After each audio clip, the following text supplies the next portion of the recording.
Hola, soy Raúl Cayirgos, bienvenidos a una nueva edición del Nuevo Proceso Penal. El tema de hoy es la sentencia y la reparación civil.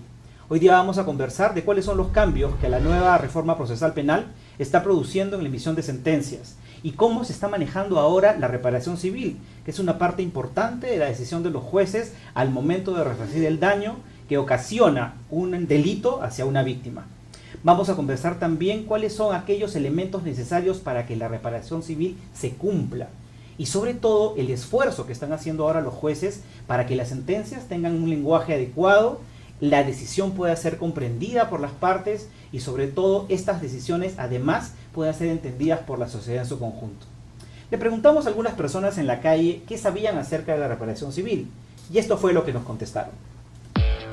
¿Sabía usted que a través del proceso penal puede recibir un monto económico de reparación civil? No, no tenía idea de ello. No sabía. Sí sabía que hay indemnización en el proceso. Tengo entendido que acá no se cumple muy bien, pero el derecho existe, ¿no? Lógicamente eso ya lo establece el juez, dependiendo cómo se llama, qué daño se ha ocasionado o qué contra la persona, ¿cierto? En la práctica las reparaciones civiles son de montos muy mínimos, porque lo que se busca ahí, la sanción mayor es la privación de la libertad. Si usted fuese víctima de un delito, ¿qué es lo que esperaría de un proceso penal? Que se haga justicia, ¿no? Más que dinero, que se imparta justicia, ¿no? Que si hay una persona que ha intentado hacerme daño, que le caiga todo el peso de la ley, ¿no? Lo que toda persona espera es de que le hagan justicia y de que sus derechos sean protegidos, tutelados, como lo establece nuestra ley, ¿no? Pero vamos a ver si se logra o no. Si es grave, obviamente lo que voy a esperar es que el autor sea sancionado por la pena máxima del delito. Que se haga justicia rápidamente. No me sirve, la justicia, como dicen, no, tarda pero llega, pero no debería ser así. Debe ser inmediata. Que sea justo, que sea transparente, que sea rápido. Yo perdonaría el agraviado y usted que estaría colaborando con la justicia, porque ingresar a una acción penal es perder tiempo, es perder esperanzas, es gastar dinero y luchar inútilmente contra la adversidad. Principal que sea justa, ¿no? Que sea igual para todos, que no tenga que ver con la condición social, ¿no? Porque muchas veces hay justicia para el que tiene una condición social alta y a las personas que no tienen con qué defenderse o desconocen por ignorancia, no, la justicia nunca les llega, ¿no? Bien, acabamos de escuchar que no existe mucha claridad sobre qué pasa con la reparación civil. Muchas personas ni siquiera sabían que existía y la expectativa por la administración de justicia es grande. El día de hoy vamos a conversar sobre estos temas en los siguientes bloques. Vamos a una pausa y volvemos.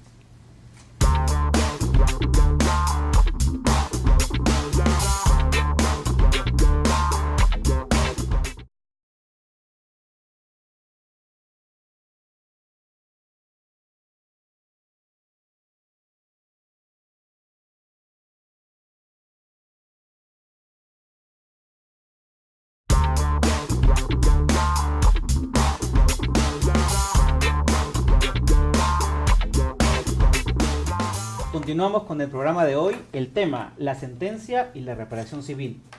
Nos acompañan en la mesa de conducción esta tarde el doctor Duberlí Rodríguez Tineo. Él es juez supremo titular. Él además tiene amplia experiencia en la materia de reforma procesal penal y tiene documentos escritos vinculados a temas como los principios rectores del derecho penal, la criminología, la victimología. Y además, el doctor Duberlí es doctor en Derecho por la Universidad Alicante de España. Bienvenido, doctor Rodríguez. Gracias. Buenas tardes. Nos acompaña también el doctor Pedro Gonzalo Chávarri Vallejos. Él es fiscal supremo, titular. Actualmente es titular de la Fiscalía Suprema de Control Interno. El doctor Chávarri también es doctor en Derecho y entre otras, digamos, experiencias profesionales destacadas, es que él ha tenido la experiencia de ser juez y fiscal también. Por lo tanto, su visión de la justicia es muy amplia. Tiene más de 30 años en la administración de justicia y estoy seguro que esa experiencia va a servir muchísimo para conversar sobre los temas que nos toca tocar el día de hoy. Bienvenido, doctor Chávarri. Gracias. Muy bien, entremos en materia. Doctor Rodríguez, desde el punto de vista de la reforma procesal penal y desde su conocimiento, ¿existe alguna diferencia en las características de la sentencia bajo el nuevo proceso penal comparado con el antiguo proceso? Bueno, como se sabe, el antiguo proceso que se le llama mixto, es decir, en base al Código de Procedimientos Penales de 1940, que tiene una fase inquisitiva, que es la instrucción a cargo del juez, y la fase acusatoria a través del juicio oral, que lo hacía un tribunal. Actualmente, entonces, como era escrito, el proceso era básicamente escrito, obviamente todas las decisiones judiciales eran escritas al 100%. Con el nuevo proceso penal se rompe ese esquema, porque se habla ya de la posibilidad de una sentencia oral o decisiones judiciales transmitidas oralmente. ¿Qué significa eso? Que, por ejemplo, cuando se tiene que dar la lectura de la sentencia después que los jueces han deliberado y han tomado una decisión, si las horas están muy avanzadas o es un caso un poco complejo, se le encarga a un juez que ha estado formando parte del tribunal, o también pudiera ser un juez unipersonal, porque hay juez unipersonal y hay juez colegiado. En todo caso, hay un juez encargado de comunicar al público, porque las audiencias son públicas, se le encarga de comunicar al público la decisión y la transmite oralmente. Vale decir, hace una fundamentación de manera sintética, resumida, de cuáles han sido las razones que han llevado a tomar una decisión. Y luego lee la parte solamente resolutiva, es decir, la parte considerativa, la parte expositiva, no son leídas, pero son fundamentadas verbalmente, y solamente se lee la parte resolutiva, y luego, al finalizar esa digamos, fundamentación oral de la sentencia, se señala día y hora para la lectura integral de la sentencia. Pero esta fundamentación a la que usted se refiere es muy importante, porque yo debo entender que las partes del proceso y en general el público interesado siente que en ese momento ya hay una respuesta del sistema. Así es, efectivamente el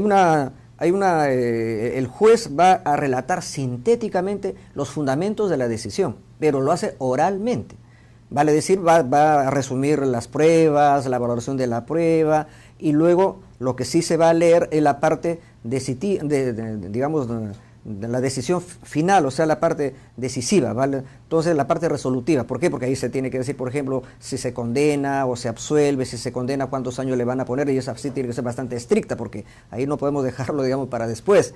Pero ya la redacción completa se deja para después. Entonces, podemos decir que con el nuevo modelo procesal hay sentencias orales.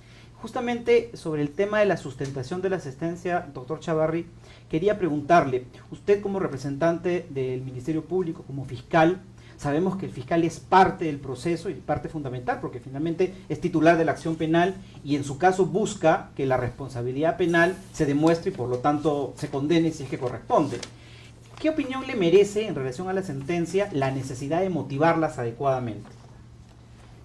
Bueno, sí, en primer lugar, decir pues que la posición postulatoria que tiene el Ministerio Público debe nacer desde el punto de vista acertada, vale decir, desde el momento de la acusación hasta que llegamos a la etapa de la acusación fiscal, debemos saber orientar, vigilar, ¿no? Es una de las obligaciones de los representantes del Ministerio Público, la de tener una vigilancia del proceso que se lleve dentro de los causos normales, y que dentro de lo que se llama la evaluación de las pruebas, el análisis que va a realizar el juez del caso, el órgano jurisdiccional, al momento que va a evaluar la conducta de la persona que ha delinquido, también evalúe los daños que han causado dentro de un proceso. Sabemos que por el artículo 159 de la Constitución y el artículo 11 de nuestra ley orgánica, una de las funciones del Ministerio Público, aparte de las que ya conocidas, ¿no?, la defensa de la legalidad, el ejercicio de la acción penal, una de ellas es la de velar por el cumplimiento de las reparaciones civiles. Y la mejor manera es la de saber conducir las pruebas, aportar a pruebas suficientes y en una forma clara, a fin de que el órgano jurisdiccional sepa cuál ha sido el daño que se ha irrogado a la víctima. ¿Para qué? Para que en su oportunidad el órgano jurisdiccional sentencie de acuerdo al daño que ha sufrido. Es decir, la expectativa que se tiene en la posición del fiscal es que esa decisión judicial esté basada en esas pruebas presentadas, de manera objetiva, clara y precisa. Definitivamente, somos los personas que defendemos los intereses de los ciudadanos, y por ello tenemos que ser los abanderados quienes debemos aportar las pruebas en una forma clara, a fin de que el juez de la causa sepa en su momento saber equiparar y catalogar, o mejor dicho, aplicar una reparación civil acorde a ley. Doctor Rodríguez, en relación al contenido de las sentencias que justamente menciona el doctor Chávarri, y lo que usted nos decía sobre esta primera presentación sucinta de la decisión judicial, ¿qué destrezas han tenido que desarrollar o tienen que desarrollar los jueces para poder enfrentar este reto con éxito? Bueno, en primer lugar, una sentencia tiene que establecer los hechos probados. O sea, ¿cuál es el problema que está en discusión? ¿Es un homicidio? ¿Es una estafa? ¿Es un robo? ¿Una violación? Tiene que establecerse los hechos. Luego tiene que establecerse la parte jurídica, la fundamentación jurídica, qué artículo del Código Penal, de la Constitución e incluso normas internacionales resultan de aplicación, y luego finalmente la decisión que se tome sobre el particular. Pero nosotros últimamente hemos estado, digamos, haciendo un seguimiento a los problemas que tenemos en la redacción de las sentencias. Entonces, yo también estaba al frente de la Academia de la Magistratura hasta hace un par de semanas. Hemos elaborado un manual de redacción de resoluciones judiciales, un manual de redacción de resoluciones judiciales. Entonces ahí decimos que es una resolución, cuál es el contenido de una resolución, el lenguaje que se debe utilizar, por ejemplo, el tema de la extensión de las resoluciones. Se hacía mucho uso de lo que llamábamos resoluciones tipo sábana, es decir, empieza una idea y se usan 50 líneas y no se hace uso ni siquiera de la ortografía, ¿no? Entonces, ahora la idea es que cada párrafo exprese, digamos, una idea, y que esos párrafos deben estar numerados, por decir, de 1 al 20, por decir, cosa que cuando por remisión quisiéramos mencionar un párrafo, entonces decimos, como lo dijimos en el párrafo número 15. Pero si no está la redacción en párrafos enumerados, ¿a dónde nos remitimos? Tendría que uno ponerse a revisar letra por letra, palabra por palabra, en toda una redacción farragosa, extensa.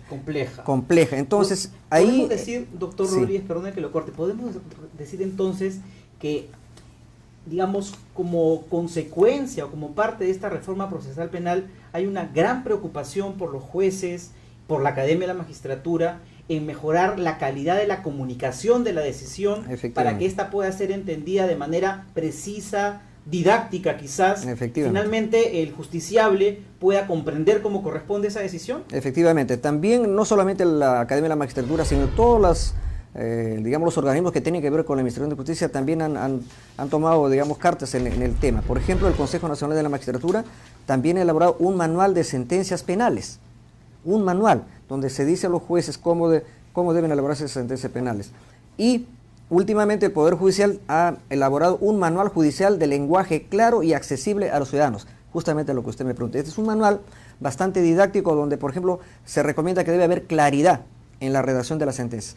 Y, por ejemplo, se recomienda que debemos apartarnos del uso del lenguaje difícil, que es un lenguaje que puede ser muy dogmático, que lo podemos entender los abogados, los jueces, pero no lo va a entender el litigante, porque al final de cuentas el destinatario principal de una decisión judicial son las partes y el público. Eventualmente también, obviamente, nuestros superiores, la comunidad jurídica, que podríamos usar un lenguaje difícil, pero no, digamos, a los litigantes que son los interesados.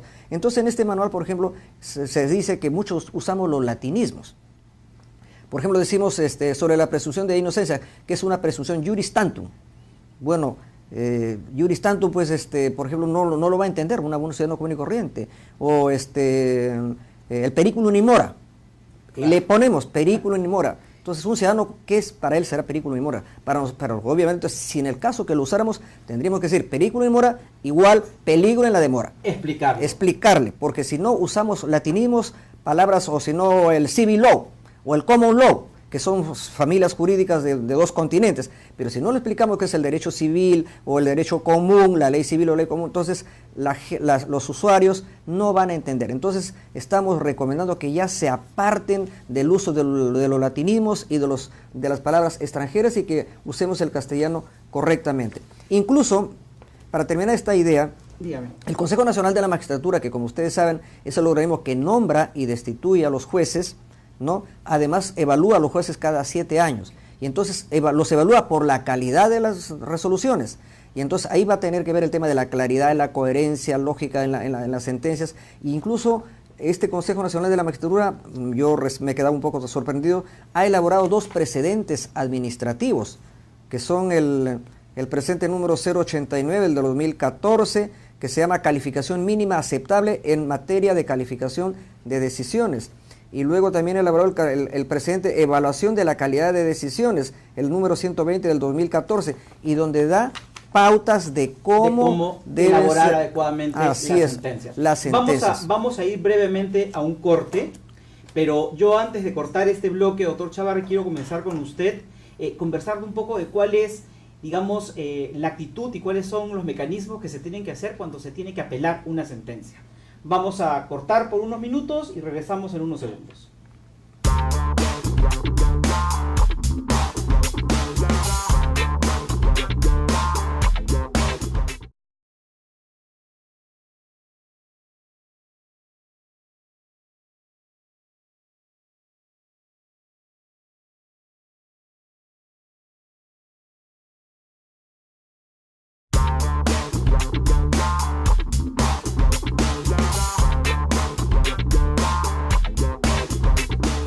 Continuamos con el programa del día de hoy, el tema la sentencia y la reparación civil, y entramos a este tercer y último bloque. Doctor Chávarri, como habíamos estado mencionando, el doctor Rodríguez nos ha expresado y de manera muy clara que hay un esfuerzo muy grande por hacer que las decisiones judiciales transmitidas a través de las sentencias sean lo más claras posibles. Pero definitivamente, dentro de las características de nuestro sistema jurídico, existe el derecho a la pluralidad de la instancia. Es decir, si uno no está conforme con una resolución judicial, puede apelar de ella. Cuéntenos un poquito cuál es el procedimiento, por ejemplo, frente a una sentencia que es oral o este resumen que mencionaba el doctor Rodríguez que se hace en un juicio oral bajo el nuevo proceso penal. El fiscal tiene que apelar oralmente y ahí motivar. ¿Cómo funciona? Bueno, estamos hablando, así recopilando un poco, haciendo un poco de historia, estamos hablando de dos sistemas que están vigentes ahora actualmente en Lima y Callao, ¿no? Que es el Código de Procedimientos Penales y el vigente, el Código Procesal Penal, que ya se viene aplicando en muchos distritos judiciales a nivel nacional. Estamos entrando a la etapa en la aplicación del nuevo Código Procesal Penal en la amplitud, vale decir que el Código Procesal Penal ya se viene aplicando en las áreas de anticorrupción y en el sistema de alta criminalidad. Y digo esto porque en ambos sistemas, tanto en el anterior como en el novedoso, en el nuevo, existe la necesidad de parte del fiscal de saber fundamentar una apelación, una impugnación o una sentencia. Soy de los fiscales que considera que únicamente se debe apelar cuando existen razones, no necesariamente porque el hecho, la idea absurda o la idea que tiene muchas veces la ciudadanía, que el fiscal necesariamente tiene que apelar de las decisiones cuando no está de acuerdo con la sentencia o cuando va en contra del dictamen fiscal. Soy de las personas que piensan que si la idea, el razonamiento o la decisión judicial está debidamente razonada, considero que el fiscal puede estar de acuerdo, aún a pesar de haber acusado, estar de acuerdo con la decisión judicial. Y esto tiene una finalidad, de no hacer más lato el trámite, de no llenar los espacios que tienen los anaqueles de los jueces para dar espacio a otros expedientes que sí necesitan de su atención. ¿Qué quiero decir con ello? Que los fundamentos de las apelaciones que realizan los fiscales ante decisiones jurisdiccionales deben ser necesariamente fundamentadas, si no están de acuerdo, debidamente analizadas, a fin de que el órgano superior, el encargado de ver la apelación, la futura apelación, tenga claridad en saber a qué se está recurriendo, por qué motivo se apela. Pero todavía existe una vez que se toma conocimiento de la decisión judicial, el fiscal tiene un plazo para poder apelar y sustentarlo. No es que en ese momento oralmente tiene que apelar y oralmente tiene que sustentarlo. Cuéntenos un poquito, porque algunas personas no lo entienden. Se supone pues que dentro de las 24 horas el fiscal tiene tiempo para apelar y tiene un tiempo prudencial, 10 días, para fundamentar su pedido. Y de lo contrario, pasado el término de los 10 días, si no lo fundamenta, pues ya el recurso un día se le queda improcedente. Y la decisión quedó firme y se tiene que cumplir como corresponde. Se tiene que cumplir. Doctor Rodríguez, conversemos un poquito de la reparación civil, que es parte del interés sobre todo de las víctimas, porque entendemos que el proceso penal persigue castigar efectivamente a quien ha cometido un delito, pero el delito lleva de la mano un daño causado a un tercero, que en este caso es la víctima. ¿Cuáles son los criterios que en el Poder Judicial se toman para poder fijar montos de reparación civil? Bueno, en primer lugar debemos señalar que en el proceso penal en paralelo corren dos acciones. La acción penal propiamente dicha, cuyo objetivo principal es busca la sanción punitiva, o sea, poner un castigo, una pena. Esa es la acción penal propiamente dicha. Pero también hay la acción civil. La acción civil que inicialmente la persigue el propio Ministerio Público, pero si es que el agraviado se constituye en actor civil, es una suerte de demandante civil, entonces su objetivo es buscar una reparación del daño. Entonces ahí estamos hablando de la reparación civil que está regulado en el artículo 11 del nuevo Código Procesal Penal.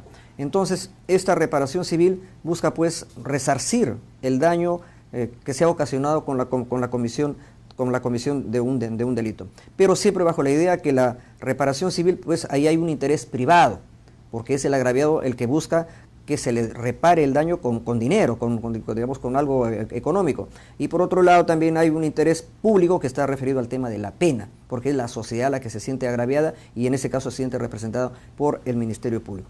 Ahora, los criterios para establecer la reparación civil, pues ahí también hay una suerte de carga de la prueba, así como la Fiscalía tiene que destruir la presunción de inocencia de un imputado en base a las pruebas de cargo. En la reparación civil también la parte accionante, quien ya sea el actor civil o el fiscal, deberían aportar pruebas para demostrar cuál es el daño ocasionado.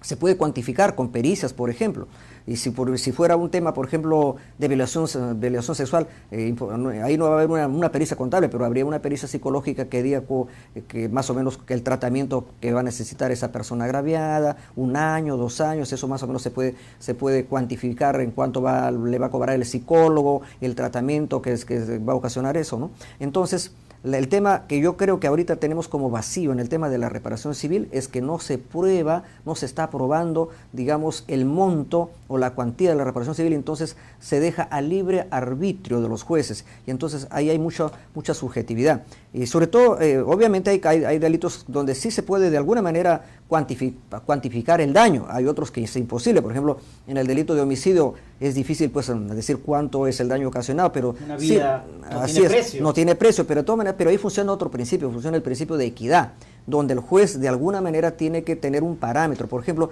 si es una persona como usted joven que tiene todo un proyecto de vida, pues si resulta siendo asesinado, ¿no? Entonces entiendo que la reparación civil, por ejemplo, será mucho mayor a que si fuera, digamos, un homicidio culposo, donde vamos por descuido, por imprudencia de una persona, por ejemplo, que ya tiene 80 años y que ya no tiene a nadie que dependa de su persona. Ya tus hijos están adultos, son profesionales, entonces ahí funciona un criterio de equidad, de mucha discrecionalidad a los jueces, pero ahí obviamente tiene que guiarse por el valor justicia. Y que es una gran responsabilidad. Doctor Chávarri, y en este caso en particular de la reparación civil, digamos, en el caso que le compete a un determinado fiscal, ¿el fiscal puede intervenir? ¿Puede plantear una determinada posición? ¿Puede de repente recurrir también del monto designado? ¿Cómo funciona desde el punto de vista del Ministerio Público? Desde el punto de vista del Ministerio Público, en parte corroboro lo dicho por el doctor Rodríguez. En cuanto al punto de vista del fiscal, el fiscal desde un inicio del proceso, mediante sus solicitudes de medidas cautelares, trata en todo momento de cautelar los intereses del agraviado, tratando en todo momento durante el proceso de mostrar el daño que se ha rogado.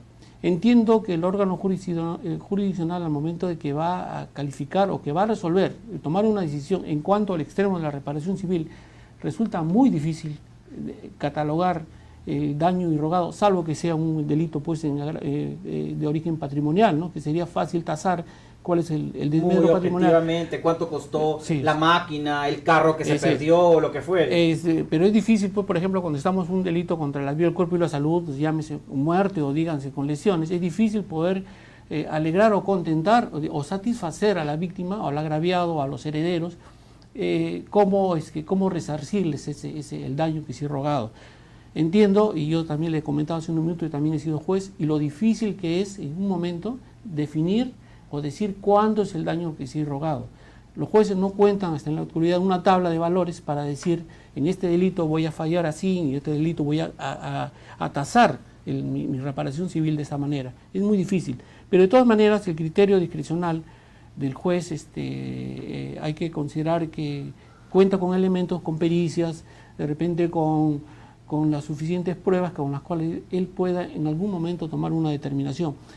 Pero el fiscal está como es su obligación, tratar de en todo caso, impugnar el extremo del órgano jurisdiccional, si no está de acuerdo con la reparación civil, impugnar en ese extremo la reparación a fin de que el órgano superior revise o trate de, como se le dice, enmendar la plana al inferior, en jerarquía profesional hablo, pero resulta difícil. Pero creo que vamos tomando conciencia de realmente lo que viene sucediendo, salvo en los casos de delito contra la vida y la salud, nos observamos que en algunos juzgados dictaminan de una manera y en otra en forma diferente, ¿no? Puede decirse el caso que ha hecho mención el doctor Rodríguez, un anciano que muere como consecuencia de un accidente de tránsito, pero de repente el juez, como ser humano, dice, yo también tuve un abuelo de 80 años y le voy a poner una pena mayor. Que tiene subjetividad. Es un tema muy discutible, es un tema que tenemos que observar, que tenemos que ser muchas veces muy profesionales para poder definir cuándo realmente...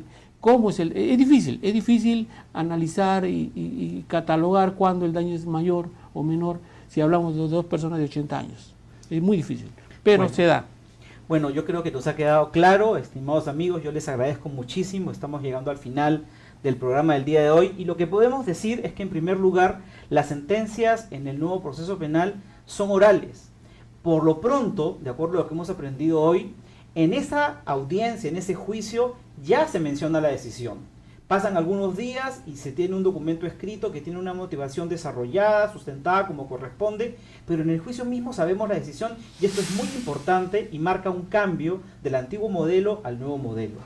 Hemos visto también que hay un esfuerzo importante por los jueces por motivar con mayor claridad sus sentencias, para que estas decisiones sean entendidas no solamente por las partes en el proceso, sino por todos nosotros, para poder saber que esas decisiones son decisiones adecuadas y justas, que se basan en las pruebas que además responden al esfuerzo de los fiscales en conseguir los elementos necesarios para, en su caso, lograr que se condene a los culpables.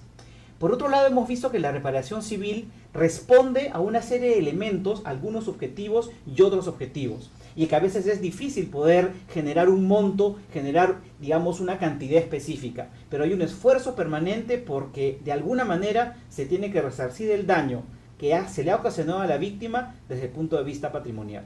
Nuevamente agradezco a ustedes su presencia y con ustedes, amigos, nos despedimos hasta otra oportunidad. Conducción, Dr. Raúl Cayirgos.